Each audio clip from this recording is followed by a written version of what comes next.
keessattuu hidhamaa siyaasaa wanti miidhu ummanni inni nan qabsaaf jee of kenne sun yoo duubaa harca'e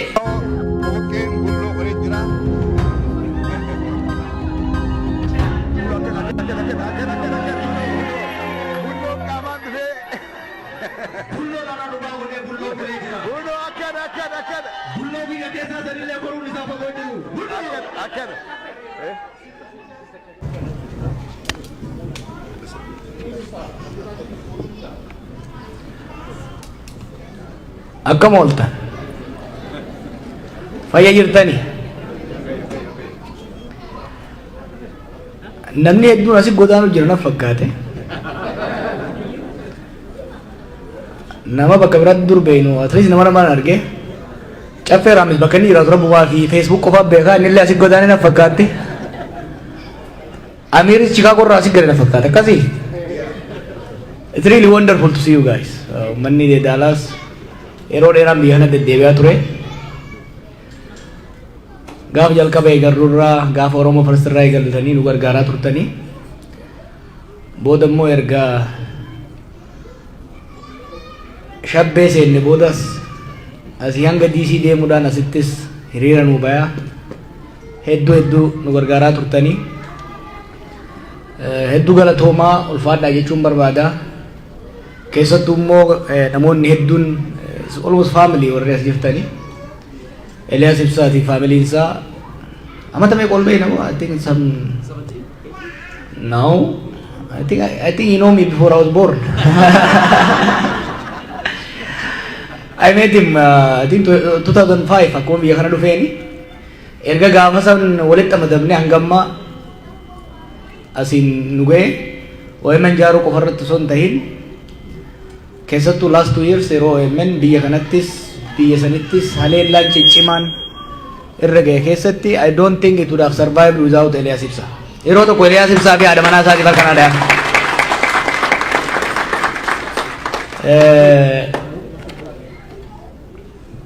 warri Houstanii fi warri Dallas kun hedduu wal dorgomtan ganama kanatti qoosaatiin ture maaliif jidduu lafaa barbaadanii sa'a afurii sa'a lama gamana ooftanii sa'a lama gamana ooftanii jidduurra lafa barbaadanii maaliif hin qopheessine jennaan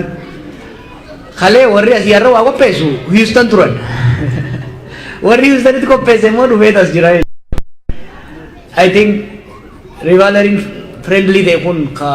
wal gargaaruu irratti wal tumsuu irratti magaalota lamaan wal cinaa jiran kana irratti godhamu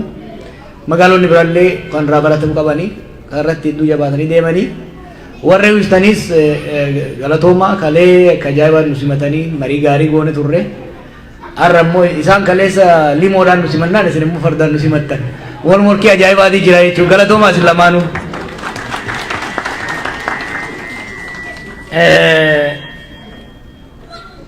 buna dhugeetiin bal'inaan isinitti deebi'a yaada hedduu isinirraa dhaga'uu barbaannaa gaafilee keessanii isinirraa dhaga'uu barbaannaa marii bal'aa godhuu barbaannaa isumatti haasa'uu qofa osoo hin tahin silaa waan haasa'u ijoolleen waraabdee isinii dabarsiti boodarra gaafii deebiitti nan deebi'a ergaan gabaabaan nuti biyya alaa ittiin deemaa jirru tokkoffaa isin galateeffachuudhaaf yeroo nu jedhaa turretti nu qofa miti yeroo namni keenya rakkoo hamaa keessa turetti ummanni keenya biyya alaa tokkummaa isaa osoo hin sharafin qabsoorraa abdii osoo hin kutatiin bifa cimeen deemuun mana hidhaa keessatti hamilee guddaa nuu kennitu hidhaan balbala sitti cufamuu miti kan nama dadhabsiisu balbalti sitti cufamuu miti kan si kuffisu ka harka si kennisiisu keessattuu hidhamaa siyaasaa wanti miidhu gaafa namni sun hidhame takkaa hidhamte ummanni inni nan qabsaaf jee of kenne sun yoo duubaa harca'e yoo qabsoorraa maqe yoo tokkummaan isaa kan laaffatu taate edaa bilaashin aarsaa kafalee edaa ummata arra qabsoo irraanfatee waan gabbaaneef irraanfate saniifin yeroo kiyya bilaash godhe jechuun sammuu namaa tuqa nu garuu akkas hin taane ummanni keenya ka biyya alaatis ka biyya keessaatis dhugaatti mana hidhaa sanitti warri dhuftanii laaltan namni muraasa jiraachuu ooltanii guyyarra namni dhibbaatamaan bahaa dhiyaa kaabaa kibbaa dhufee hamilee keenya nu cimsaa ture waan qabsoon keessa jirtu nu himaa ture isin immoo warri biyya alaa cabbii keessa aduu keessa karaa fagoo deemuun mormii godhaa turtan maatii keenya maatii hidhamtoota gargaaraa turtan qeerroolee madaayan miidhaman gargaaraa turtan qabsoo karaa hedduudhaan waan qabdaniin humna qabdaniin beekumsa qabdaniin qabeenya qabdaniin gargaaraa turtan kana waan dagaa turreef kana waan quba qabnuuf mana hidhaa keessatti hamilee guddaa qabaachaa turre jechuudha. Kanaaf hedduu galatoomaa isinin jaa gaafii deebii irratti isinitti deebi'a amma boosa kiyyaaf hin kenna boosni kiyya irra isiniif haa buusu galatoomaa.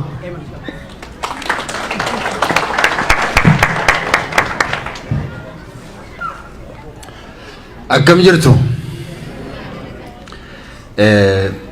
bakka deemnu hundumaatti dubbachaa turre wanta nu haasaa turre hundumti keessan quba qabnu waan haaraa waan isinitti himnus hin qabnu bakka kanatti akkuma inni kaasee kaayyoon keenya inni guddaan isin galateeffachuudha.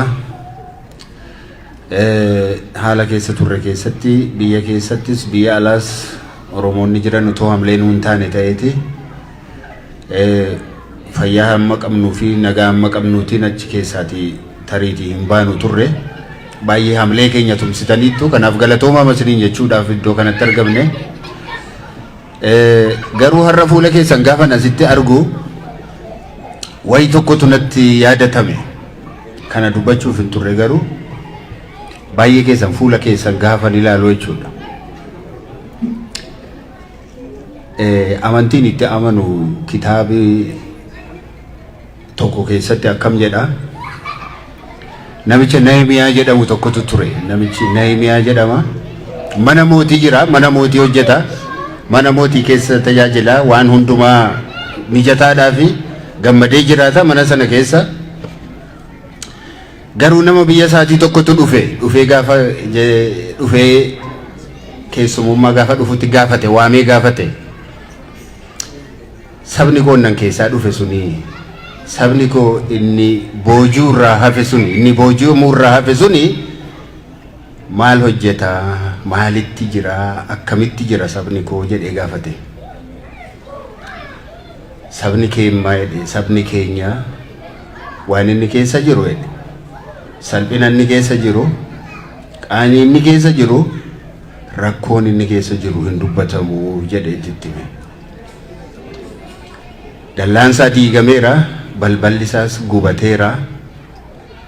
nama isaa dubbatu malee dhabee hafeera jedhetu waa'ee saba isaatiitti hime. Gaafa kana dhaga'u namichi kuni